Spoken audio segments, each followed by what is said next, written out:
Ladies and gentlemen, good day and welcome to Mastek Ltd Q4 FY26 earnings conference call.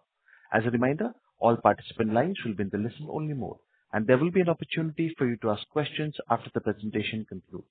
Should you need assistance during the conference call, please signal an operator by pressing star then zero on your touchtone phone. Please note that this conference is being recorded.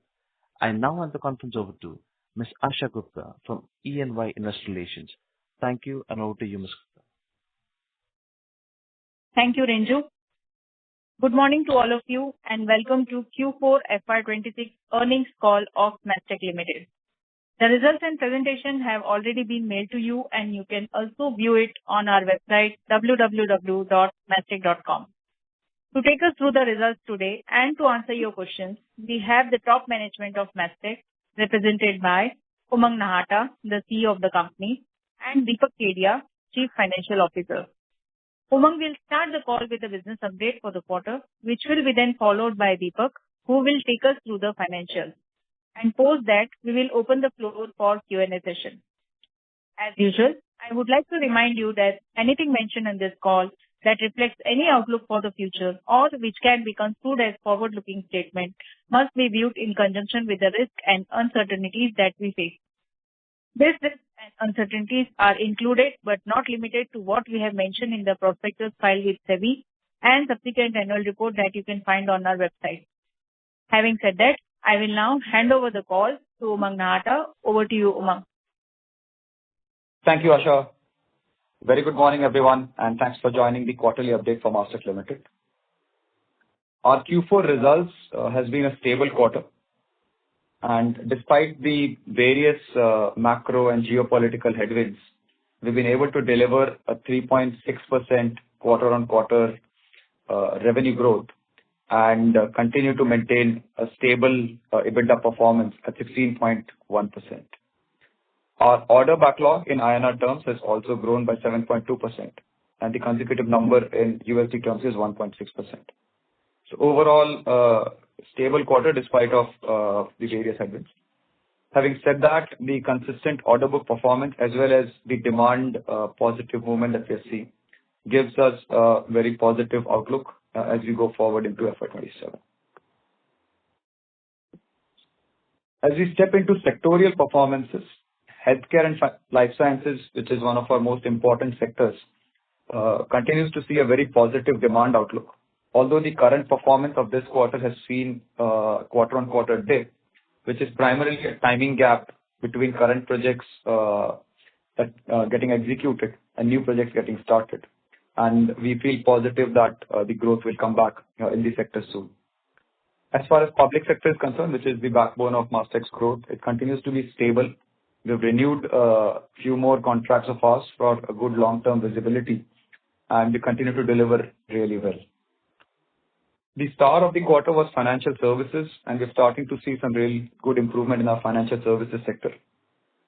Based on the order book that we had closed earlier in the quarter with two large financial services institutions in North America, as well as other financial services clients in the financial services institutions in UK, and other financial services customers in North America and EMEA.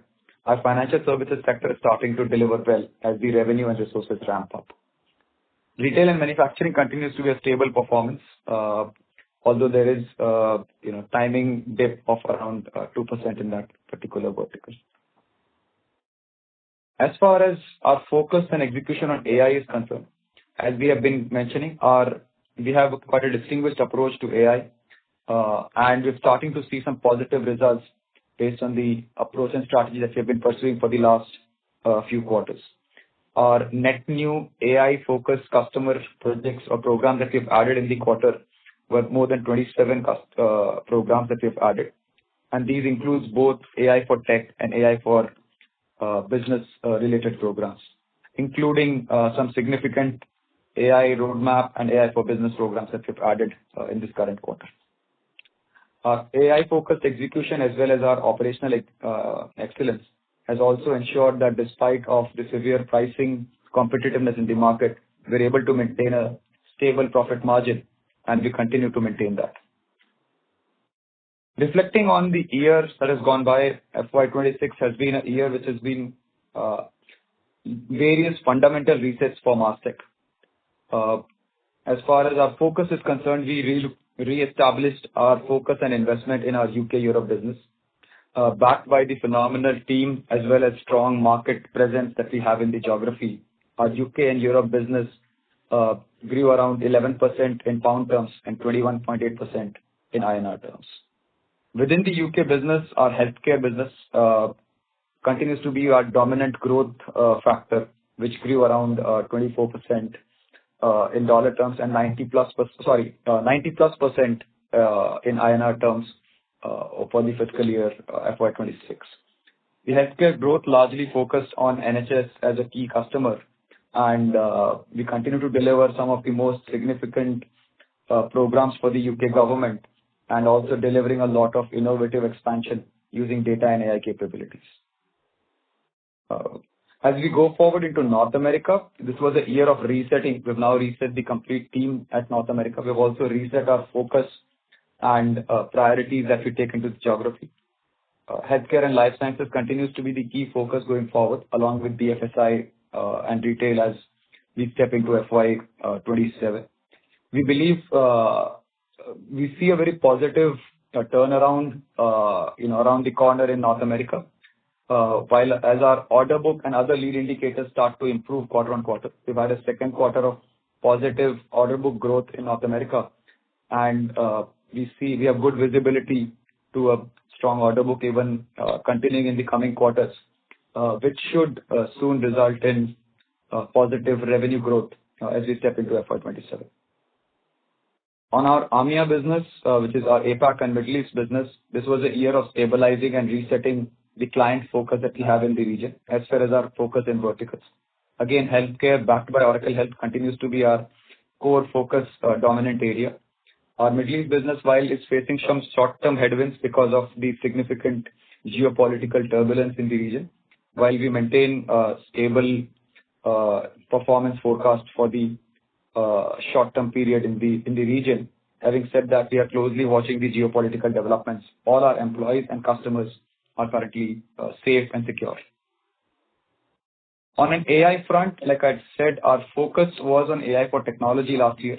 We've delivered significant efficiency gains across our internal as well as provided a lot of efficiency gains to our employees. On an overall basis, we delivered more than 12% increase in our revenue per resource in the year.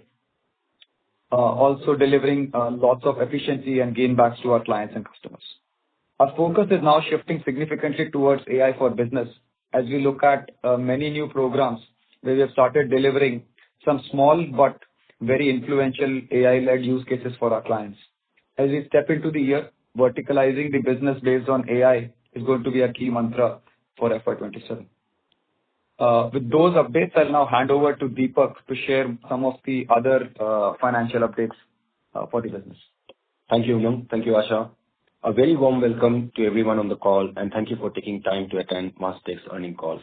I'll start with the quarter's numbers update and then talk about the full year earnings.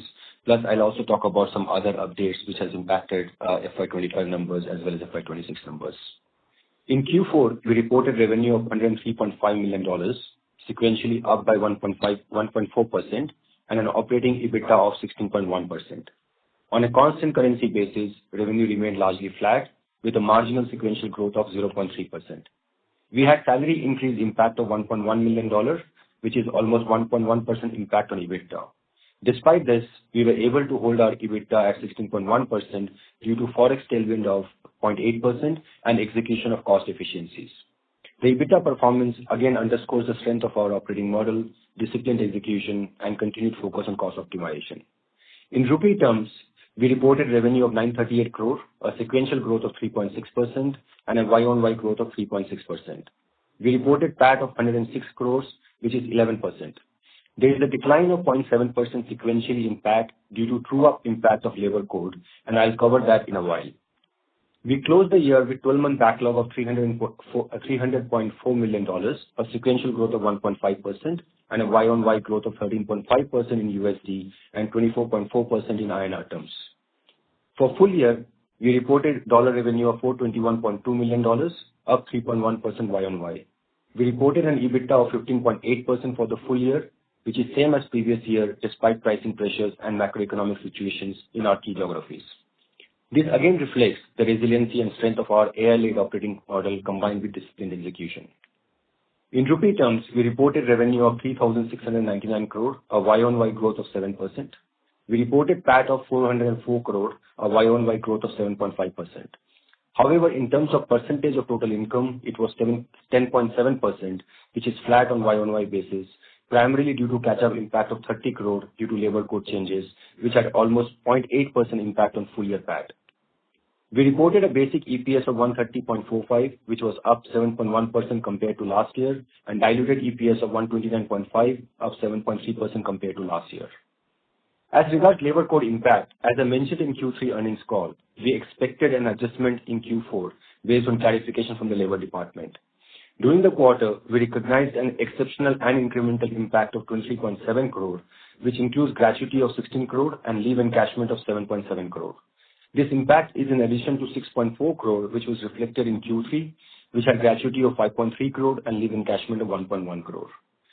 Following subsequent clarification from the Labour Ministry and an independent external review, we have now fully reflected the impact in this quarter's financials.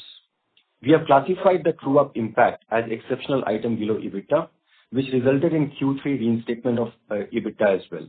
The Q3 EBITDA has improved from 16.1% to 16.8%.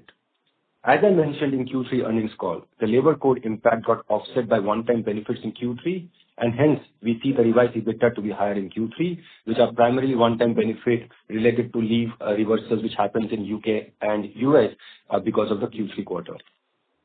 Moving on to the cash position of the company. During the year, we generated 542 crores of operating cash, which is up 35% Y-on-Y. Our cash and cash equivalents as at the end of March 26 was 938 crore, up 51% compared to March 25 ending. During Q4 of 26, we had a very strong collection quarter from our customers, wherein we collected $125 million, which helped us reduce our DSO to 73. This is the lowest DSO we've had in last 12 quarters. Reflecting continued confidence in the business, we are pleased to declare final dividend of rupees 16 per share. This is on top of rupees 8 interim dividend, which we declared during Q3 results. This is basically for 480% of our face value of the shares. Moving on to some geo-specific performance, both UK and AMEA grew sequentially in Q4, whereas US was largely flat on account of right shifting of some of the projects. UK continues to maintain healthy EBITDA of almost 20%. Some business parameters now. New customers added during the quarter were 12. Total closing headcount was 4,730, an addition of 54 during the quarter. Utilization rate improved during Q4 at 80%, which was an improvement of 3.3% from Q3 and 1.7% from Q2. Last update on some operational parameters. During the year, we merged two entities in India, which is Mastek Enterprise Solutions Private Limited and Mastek Limited. Mastek Enterprise Solutions Private Limited was a wholly owned subsidiary of Mastek Limited. This has been done to simplify the entity structure in India and to eliminate duplicate operational and administrative costs and overheads. Consequently, FY25 balance sheet has been restated. Now, I will hand over the call to Asha to open up for Q&A. Thank you. Thank you. We will now begin the question and answer session. Anyone who wishes to ask a question may press star and one on your touchtone telephone. If you wish to remove yourself from the question queue, you may press star and two. Participants are requested to use handsets while asking a question. Ladies and gentlemen, we will wait for a moment while the question queue assembles. The first question comes from the line of Ankur Kumar with Alfa Capital. Please go ahead. Hello, sir. Thank you for taking my question. Sir, I wanted to understand in terms of revenue growth this year has been not that exciting, as in only 3% YOY growth, but our order book has grown quite well this year. Closing order book is quite good. So when can we expect first half of next year to be much better in terms of growth rate? Hi, Ankur. This is Umang here. Yes, we've had a decent performance in terms of our order book as well as our 12-month order backlog has improved significantly over the last fiscal year. As we step forward into FY27, we believe we have a strong and positive momentum behind us. Having said that, as you also understand that we are dealing with a very unstable macro environment as well as a lot of AI-led pricing pressure. The revenue ramp up on the order backlog has already started and will start reflecting in our revenue soon. On the other hand, we will maintain a cautiously positive attitude on the book and ship that we have to deliver for the next year. So we believe it will be a growth year next year based on the fundamentals that have improved in this fiscal. But would you like to give a rough guidance on in terms of how much growth do you expect? Do you expect double digit or in line with order book as in 20% growth? What kind of growth can we expect for next year? So Ankur, usually we don't give guidance on future numbers. Having said that, we believe it will be a better performance than the previous year.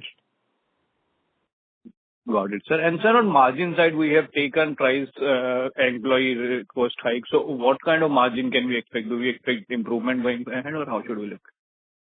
As we have stated earlier, Ankur, we believe maintaining margin percentage for the coming period at 16.1% is where we see the margin performances.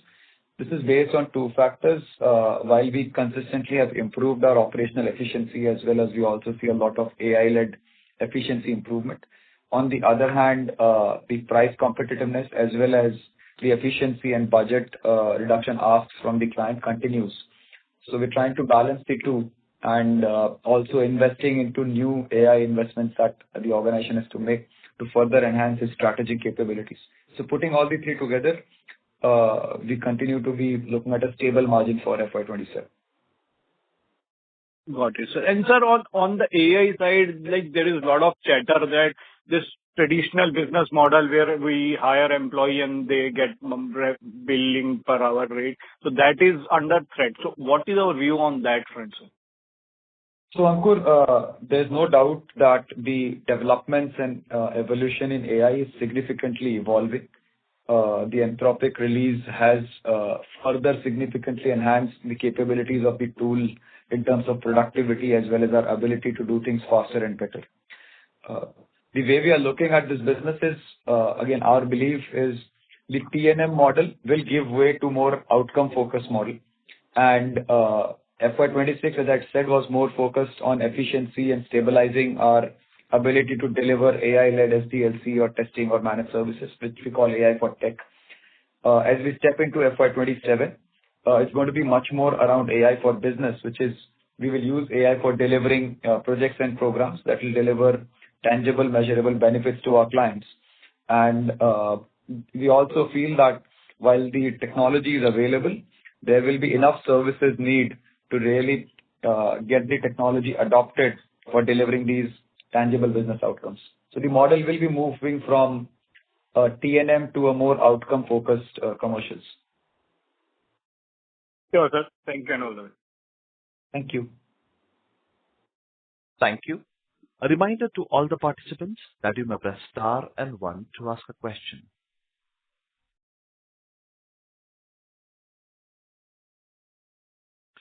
Once again, a reminder to all the participants that you may press star and 1 to ask a question. Next question comes from the line of Shushovan with Anandavati. Please go ahead. Hi, I hope my voice is audible. Yes, you are. So just two questions. Do we have an order book pickup by geography and how has that grown? Across US, UK and EMEA, that's one. And the second is effectively on the tax rate. What do we expect the steady state tax rate to be? I think those are two questions. And, yeah. So on the order backlog, the 12-month order backlog has definitely increased significantly in our UK business. While there is order book improvement in North America, however, the 12-month order backlog has not increased significantly. While we see positive, momentum from where we are. As far as the tax rate is concerned, Deepak will explain that more. Yes, so on the tax rate, the reason why you see a lower tax rate in Q4 is because we had completed few of the past year assessments, And based on that, there was some provision reversal. And again, that came from the guidance from our tax consultants. That's why you see a lower tax rate. Going forward, our average tax rate, effective tax rate is 24.5 to 24.7%. We expect the same to continue in the future quarters as well. Okay. And is there any one-off this time in the AMEA business? Because there was sort of a war revenue that was about to come, if I'm not wrong, in Q2, right? So has that translated into revenues or, yeah? Yeah, so Shovan, so the AMEA war revenue, we have been able to recognize it in this quarter, which has helped us keep the business stable. The current situation is while the business continues and the projects are getting executed, however, the decision making on the net new orders or discretionary spend, as expected, has slowed down. The general interest and execution is on, but new decision making is currently right shifted. Sorry, would it be possible to quantify that, AMEA a bit? So, like I said, from a revenue standpoint, since we had war revenues, we were able to, it was around $500,000 worth of war revenue that we were able to recognize, that we had postponed in Q2, we were able to recognize that in this quarter. Thank you so much. Thanks. Thank you. Next question comes from the line of Vinesh Vala with HDFC Securities. Please go ahead. Yeah, sir. Thanks for giving me the opportunity. 2-3 questions from my end. Firstly, on the margin front, for US as well as the Middle East margins are down YOY basis. So can you throw some light on that? As well as on sequential basis, the margins are down. So on the UK and EMEA, especially in the North America and EMEA business. So in North America, it's mostly the pressure of the revenue still stabilizing, as well as the impact of the wage hike that we've given in the quarter. On the EMEA business, similar areas, while our cost numbers continue to be stable, but our revenue did not move significantly, and then since we did the wage hike, that was impacted during the quarter. So that's why the sequential performance is low for this quarter. Okay. So, sir, the wage hike during this quarter has a full impact in this quarter, or there is some impact which would be there in Q1 as well? No, it has the full impact at our quarter. Yeah. Okay. So next, second question was on healthcare vertical. Sir, as you highlighted, there was healthcare was impacted by the timing gap of projects. So it has been declining. So how is it related to US or UK public NHS? It has happened in both the geographies. Our UK business, which saw significant growth in healthcare last year, some of the projects we have now been delivering and have gone to the delivery stage. So they've gone live. And the newer programs are yet to be contracted and started. But we have very positive demand as well as outlook in that business. On the North America business also, as you know, our North America business had a lot of project-based business in healthcare. So we've seen ramp down because these projects are going live. We're positive that it will recover as new projects start to ramp up. Okay. Okay. Sir, last thing from my side on the AI-led order book. Can you help us understand the ramp up of that and profile as well as the margin in that AI-led deals which we want? So the AI-led deals that we are currently seeing are in two categories. These are AI-led technology deals where we are using AI for delivering newer programs which are like legacy modernization or AI-led testing or managed services kind of deals. And I call them AI-led because most of these deals have significant between 70 to 80% usage of AI for delivering the execution of these deals. That's what we are calling as AI-led deals. The second category of deals that we are seeing are more, like I said, the AI use case deployments. Now, these are early stages. Quite a few of them are in the discovery kind of programs where we are working with our clients to identify their enterprise AI plan and also delivering a few small but very impactful use cases, which will set the stage for much larger adoption as we go forward. On the margin front, these are within the same range of our current gross margin percentages. Nothing exceptional there. Okay. Thank you. Thank you, sir. That's it for me, sir. Thank you. Thank you. Next question comes from the line of Varun Kulkarni with InCred AMC. Please go ahead. Hi, Umang. Thanks for the opportunity. So a couple of questions from my end. First one would be, would acquisitions be a strategy to enhance the AI vertical, given that cash has now increased on our books? So that's one question I had, and then I'll subsequently ask the other questions. Yeah. So, Varun, we are actively looking at the best use of the cash on our books as it continues to grow quarter on quarter. M&A clearly is an important part of that decision and discussion as we look forward to. Our M&A thesis, as we look at it now, is very tightly aligned to our vertical and our vision strategy, which is trying to move to AI-led vertical growth in these businesses. We believe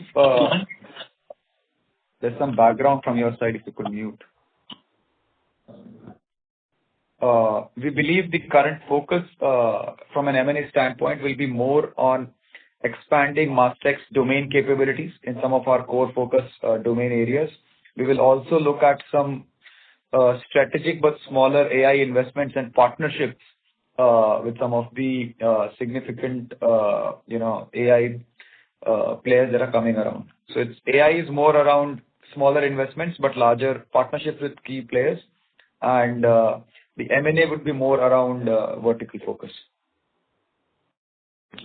Got that. Thanks for the clarification. Second question would be on the order book front. What would be the average tenor or the period, or rather the execution period for this order book? So some light on that would be helpful, if you could throw some light on that. So again, it's quite a... Sorry, Varun, if you could go on mute again. As far as the order book is concerned, Varun, there are 2 or 3 different kinds of orders that we deal with. A lot of the orders that we get in our UK business, especially our public sector, as well as any of the public procurement related frameworks that we deal with, have a much longer tenure, so anywhere between a 3-year to 5-year kind of visibility on those orders as we ramp up and execute. Then there are orders which are more project driven, especially in our Salesforce and Oracle business, which are usually a year to year and a half kind of project execution. So those are the 2 different kind of orders that we see in our books now. Thanks. And lastly, what would be the share of the private sector revenue versus the government business, the government revenue in the UK business? And how, do we see any change in that going forward? So the private sector business approximately is around 40% of our UK business. Of the global business, the UK is around 30% is private sector. It's largely 7. This is circa numbers, Varun, I don't have them exact right now. Having said that, we have both our healthcare as well as financial services are 2 sectors where we see continued growth. And in the short term, the private sector will grow faster, but overall, I think healthcare will pick up as we get into the full year view of FY27. Sure. That's it from my side. Thanks. Thank you. Thank you. Next question comes from the line of Nikhil Purohit with Fident Asset Management. Please go ahead. Hi, am I audible? Yes. Hello. Yeah. Thanks for the opportunity. Just one question, also on the order book. So we have witnessed strong growth, of course, this quarter. Do we expect this order book to get executed in FY27 based on the historical pattern? And do we see accelerating revenue growth for FY27? So as you know, we've given you a 12-month order backlog number. So we definitely expect the 12-month order backlog to be executed in the next 12 months of our business. which is a stronger foundation as compared to what we entered into FY26 with. So we definitely have a stronger foundation as we enter into FY27. Having said that, as I also mentioned earlier, we are also getting into a market which is much more volatile than before. So a lot of macro as well as AI-led changes that are constantly, shaping the business. So our endeavor is to make sure that we deliver a positive, book and ship growth also, but we'll look that with a degree of caution as we enter into a market which has a little more uncertainty than before. So put the two together, we believe that FY27 will be a positive growth year, should grow faster than FY26. Got it. And I just noticed in the FY25 full year results, the receivables went down and maybe restated to contract assets. Why did this happen? Just understanding like. So in the previous, you mean the previous year? Yeah, the previous year. Yeah. So that was basically a restated balance sheet when we combined the two entities. So it's not like the business or unbilled has gone down. It's just a combination of two things. Now, the enterprise unit is basically our erstwhile Evosys business, and MLTD is basically our traditional digital engineering business. So when we combine, and it's a cost plus entity, right? MLTD was traditionally a cost plus entity. So fundamentally, from the business perspective, the number hasn't come down. It is just a restated number or combined number of two entities. Okay. And just lastly, on the similar lines, what is the outlook for receivables? They've come down massively in 73 days. For the medium term? Can you please repeat your question? I missed that. So receivable days have come down to 73 days, right, this quarter? What is the outlook for the medium term in that? So again, I mean, it's difficult to kind of provide an outlook because it's a combination of various factors. I mean, it really depends upon how much revenue we booked during the quarter and how much we have executed out of the backlog as well, and how much have we been able to bill to the customers. And billing also depends upon, like 40% of our business is fixed price projects. So it depends upon in which quarter we are completing the milestone on those projects, and then the billing happens. So of course, there will be some variation from where we are today, but our endeavor is to basically maintain the DSO at the level we have reached. Now, in the short term, you might see some plus minus few days, but in the long term, I believe that we should be in a stable range of what we have kind of published in Q4. Got it. Thank you so much. Thank you. Next question comes from the line of Pratham Kamaria with Quantum AMC. Please go ahead. Hi, sir. So one thing, that there is a significant, growth in order backlog. So what challenges do you foresee that, which could not translate into revenue growth for FY27? Hi. Again, as we had mentioned earlier, while we see good positive momentum in our 12-month order backlog, which puts us into a much more stronger foundation as we step into FY27. We're also getting into a year which has, so there are two parts, right? It is execution of the backlog as well as the book and ship that gets executed within the year. While we have super confident that we will execute the backlog, the 12-month backlog that we have, and which is a stronger foundation. The book and ship in the year, we are dealing with variety of uncertainties as well as the changing phenomena on AI and AI-led deals that we are experiencing. So putting the two together, while we feel positive that FY27 will improve from FY26, we are taking it with a degree of caution. Okay. Sure. So also one thing, like since the start of FY24, so there is a dip in active clients, and you have mentioned in the past that you have been doing some tail accounts and client rationalization. So where are we on that part? Secondly, how do you see the employee headcount and utilization levels going forward? So as far as the active client is concerned, it will be a constant process. We will be churning out smaller customers consistently. If you look at our current book of business, while our top 30-40 customers deliver almost 65-70% of our revenue, there's a large tail that supports the remaining part of our business. Our focus and strategy is try to focus on strategic customers and be able to deliver more value and business to them, which would mean that some of these smaller customers will churn out. There's also sizable project business that we have where clients do churn out once the project gets executed and the transformation has been done. So we believe the top 50 or 100 customers is where our focus is, and those are stable and continuing to grow in terms of their business. But there will be pluses and minuses that will happen in the remaining set of customers that we have.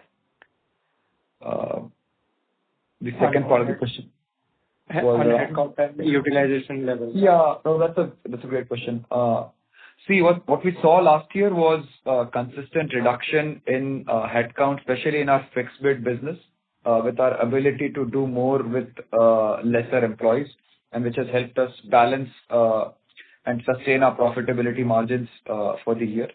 We continue to see that same phenomena. I think our rate of employee growth will be slower than the rate of revenue growth.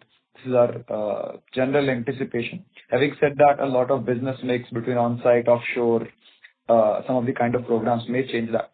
But directionally, the headcount growth should be slower than the revenue growth, and therefore the revenue per resource should move positively. Okay, sure. And you mentioned that the sizable project business, when the after project is completed, a client churns out. So basically, is there any capability that we are lacking, and that is why the client is not able to stay with us, and thus he is churning out? Or is there something different? No. So there are two scenarios there. There are customers which are large customers where once the project is over, they add to our install base and we get them into managed services or other capability areas, and that's where we've been expanding them. But there were also other set of customers which were mid to small set of customers, and where we executed, and either they landed into very small managed services or into an area that was not our priority focus.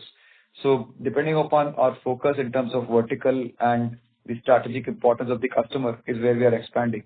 There are areas that are not of strategic importance. We want to consistently churn them out. Okay, sure. Thank you. Thank you. Next question comes from the line of Amit Chandra with HDFC Securities. Please go ahead. Yeah, thanks for the opportunity. So my question is on the AI order book that we have given. So it has increased from, say, 3% to 9% of the order book in the last 2 quarters. But if I see the average size of the deal is still very small, around $1 million. So how do you see the scalability in these AI deals? And also, these kind of wins are coming from existing clients in the existing spend pool, or this is like net new from the existing clients? So if you can give some color on that. So Amit, like I said, the AI deals are currently building up, and in some cases these are larger engagements in terms of where it is AI for tech-led transformations, and not very large, but moderately large. And then there are other customers where these are still small use case deployments, but the value and the impact of those use cases are very phenomenal. So the way we are looking at it is, as we move from AI for tech to AI for business, it will be about deploying some outcome-based significant use cases to our clients. In some cases, we are also doing discovery work, which is setting the foundation for much longer enterprise AI business as we go forward. So while that's the current rate, I think it will consistently improve as in the long term, as these use cases become more enterprise scale and enterprise wide. Okay. And obviously, we have seen weakness in the Sorry, Amit, the audio is not very clear. Can you repeat that? Is it clear now? Yeah, it's much better. Yeah. So I was saying that obviously the US geography and the EMEA has been the underperformance for FY26. So how do you see these two geographies shaping up in terms of the revenue growth, for the, like, next year? And also, there has been sharp, impact on the margins as well. This is because of the, strategies we have in terms of cutting the tail and we are still investing in these two geographies. So, for the like next year, how do you see that the U.K. geography continues to grow and we can see some stabilization in the U.S. and the Middle East, or is it going to be still some pressure on the, like U.S. and the Middle East geography? So, Amit, like we've been stating, this year was a very fundamental reset in our North America business, right from our leadership to our teams, as well as our focus in terms of target markets and GTNs and everything else. Most of that has been now stabilized and in place. We're starting to see positive lead indicators. The current quarter was the second quarter of positive order book growth. Sequentially, we saw Q3 also sequentially grow. We've seen Q4 also sequentially grow. And we have enough lead indicators to say it will continue to sequentially grow in the coming next few quarters. As we sequentially grow in our order book, the other important factor to know is our North America business was a lot more project-based. So while our order book and ramp-up is growing, there's also some of the older projects that get executed and therefore their ramps come down. So on one hand, we are trying to improve the order book. The other hand is we're systematically trying to change the color of our business to have more long-term and stable revenue projects. We believe as we go forward with the lead indicators moving in the right direction, our North America business will start to show positive growth and as we move forward, and we are quite positive that FY27 will be a good growth year for North America. As far as our AMEA business is concerned, like we had said earlier, we have reset our focus and attention on that geography. Again, that reset has been well executed now. Healthcare and BFSI and manufacturing are three key verticals, especially healthcare. A lot of focus from just doing back office work to doing, pure play bedside and clinical and patient engagement activities is how we have changed that business. So a lot more larger and strategic engagements with our healthcare customers, especially on the back of Oracle Health, is how it is developing. The geopolitical uncertainties is definitely a factor, but if you eliminate those uncertainties out, or if you make an assumption without the uncertainties, we are positive that AMEA is also turning around towards growth in FY27. Okay. And on the UK government business, obviously we have been doing well there and winning deals from from the newer departments. But from the existing ones or the older customers that we have, what kind of renewal discounts that we are seeing, and also in terms of the pricing pressure that we're seeing in terms of the existing contracts that are coming up for renewals, and also in general the increase in the competitive environment wherein many new players have entered the geography because it's a large spend pool.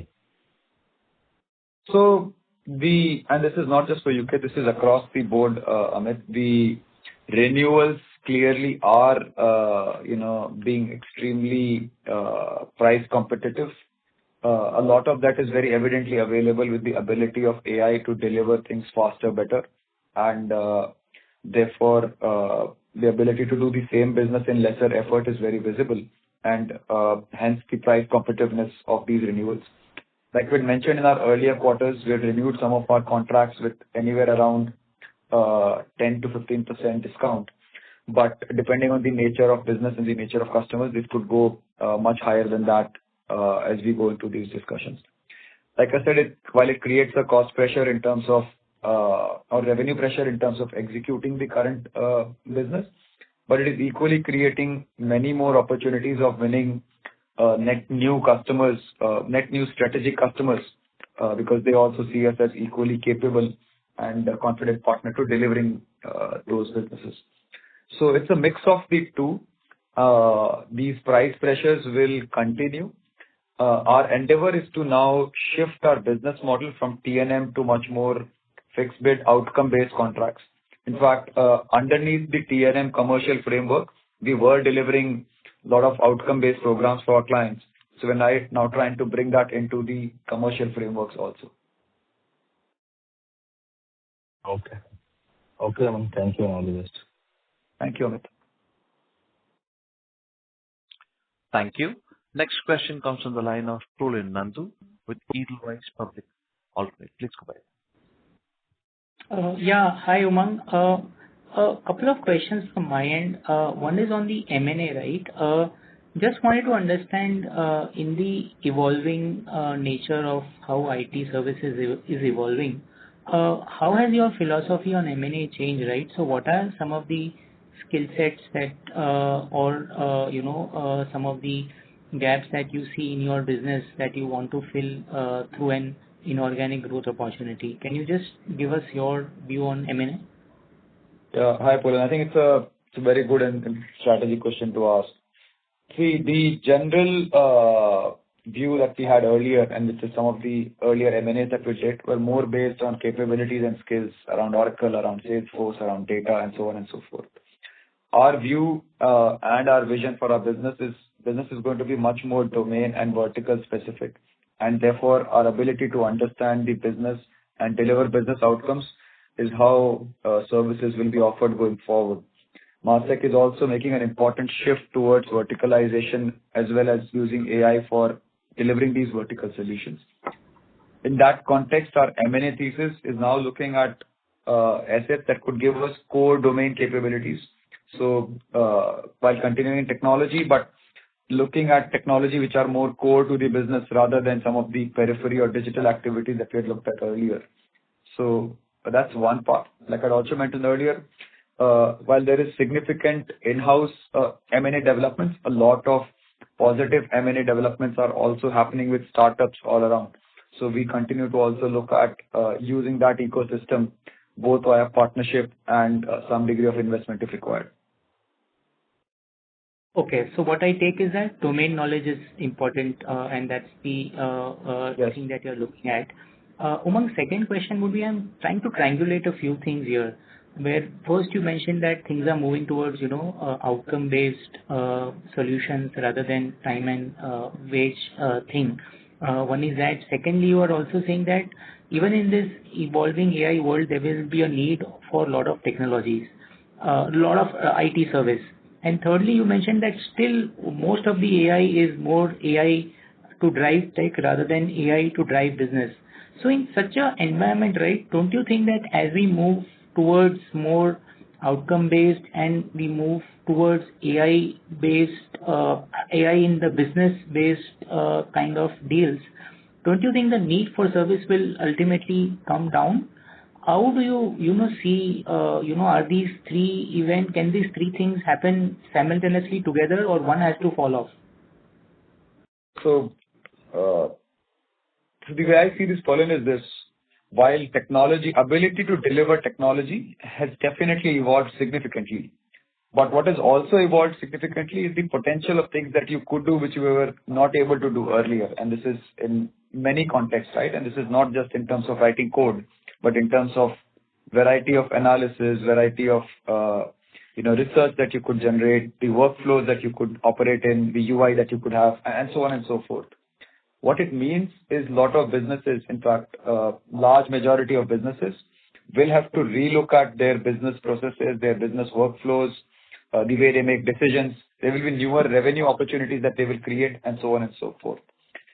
All of this means that underlying technology or business workflows will have to change completely to adopt to this new opportunity that AI has provided. As we look at delivering these, or as clients look at adopting these new possibilities, while the technical capability of creating an agent or generating a code faster is very much available, and that can be delivered, the ability to deliver an outcome is not just about writing the agent. It is a lot more about whether the background data is in place, whether the workflows are correct, whether there is adoption of the technology that they've taken out, and how are they really measuring the impact. If you look at the AI adoption so far, while people have bought a lot of platform licenses, the ROI is still not visible to many of the non-IT clients.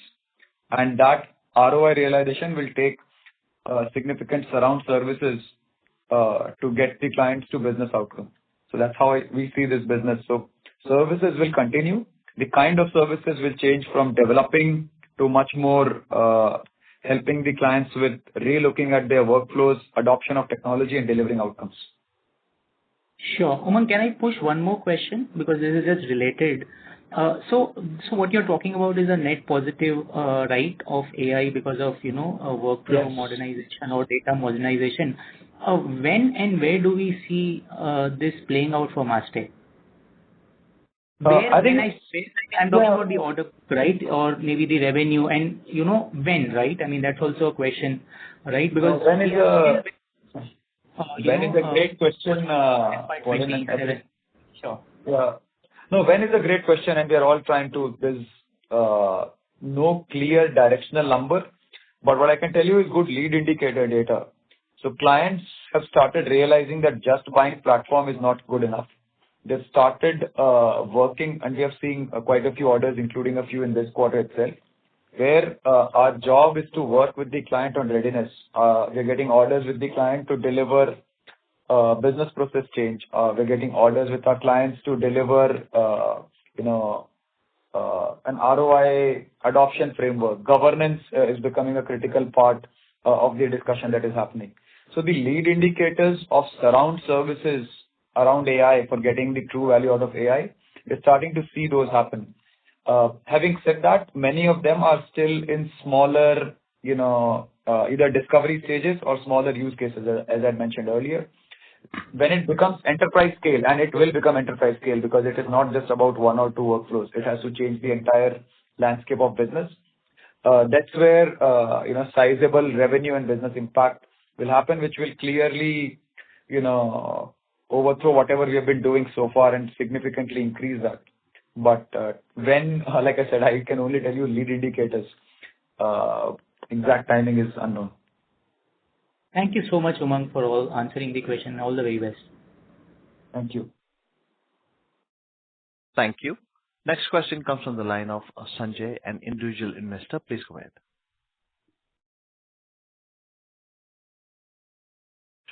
Hello. Mr. Sanjay, please go ahead. Thank you for the opportunity. Actually, my question is answered, so thanks for that, and wishing you all the best. Thank you, Sanjay. Thank you, Sanjay. Thank you. A reminder to all the participants that you may press star and one to ask a question. Next question comes from the line of Shushovan with Anand Rathi. Please go ahead. Thanks for giving the opportunity again. Just two questions. One is, how much would be your project-driven business as a percentage of revenues overall and within the US, if that could be quantified? That's one. And the second bit is, with whatever has happened with the Oracle layoffs and the fact that there are rumors Oracle may actually plan to sell its Oracle Health business, the Cerner business, do you think that may have any impact on your business from an Oracle implementation perspective? Because we're also seeing that degrow year on year. So these are the two questions. So Shovan, the fixed bid business that we have currently is at a company level, circa 40%, some plus minus. It is a little higher in North America. It's more than north of 50%, 55% is fixed bid business in North America in our current setup. So that's our two areas. And we actually believe that these percentages will grow even further, and that's the commercial model that that's how it will move to.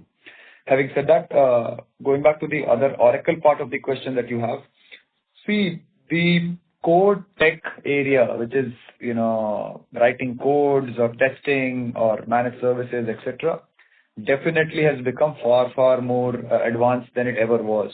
And therefore, if you look at any product development or areas that were highly dependent on pure play technical engineering skills, and especially these companies which are themselves on the edge of technology, they will be looking at a reduction in human effort in terms of those core services that they had. On the other hand, their investment in their business, so if you look at their platform modernization, the degree of AI workflows that they've started introducing, the investment that they have on their infrastructure and capital allocation for AI and getting their businesses completely transformed to AI is significant. It is far outrunning the kind of reduction that they would have in these employee-related cost savings. So if you put the two together, the business is seeing a systematic shift from traditional SaaS deployments to more AI-enabled business transformation. And we will consistently see that. So SaaS will become the cloud or SaaS transformation will eventually grow into AI-led transformations. And there could be some timing gap in terms of business there, but in general, the transformation business will continue to do well. This is something, would you be able to capture value in this is what I was trying to understand. And I just had one more question. Sorry, what do you mean by capture value in this? I didn't understand. So given the transition from the SaaS-based business to the AI-enabled bit, so if it is automated to a larger extent, what is it that you would be able to capture value within the Oracle implementation part of it? So No, so these are already starting to happen. Most of our Oracle transformation projects have now starting to become AI transformation projects because it started with back office transformation, but people are using a lot of AI-enabled solutioning to relook at their workflows. So the traditional workflows are changing. They are relooking at their UIs. They're in fact also relooking at their existing workforce to say, okay, how will their workforce deployment change in terms of their back office systems? These projects are becoming the bedrock for further, AI-led transformations in their front office or in their mid office, or even helping them open and operate new streams. So being a part of this back office transformation puts us in a very unique position to be early in the client delivering AI adoption in some of their back office areas, and therefore the ability to propose and build this transformation in the front office and other parts of their business. Thanks a lot. And just one last question is, when do you expect these ramp-ups of the 3 deals that you have announced in March, the Atlas, FCA, and the biometric? When do you expect the FCA deal has already started ramping up. We've now had more than 60 on-site resources on the account, and we'll continue to see ramp up in Q1 on that deal. So we think we'll be fully ramped up by the end of Q1 on FCA. As far as the other 2 deals are concerned, we are negotiating the new SOUs. These are existing renewals, but with an expanded scope.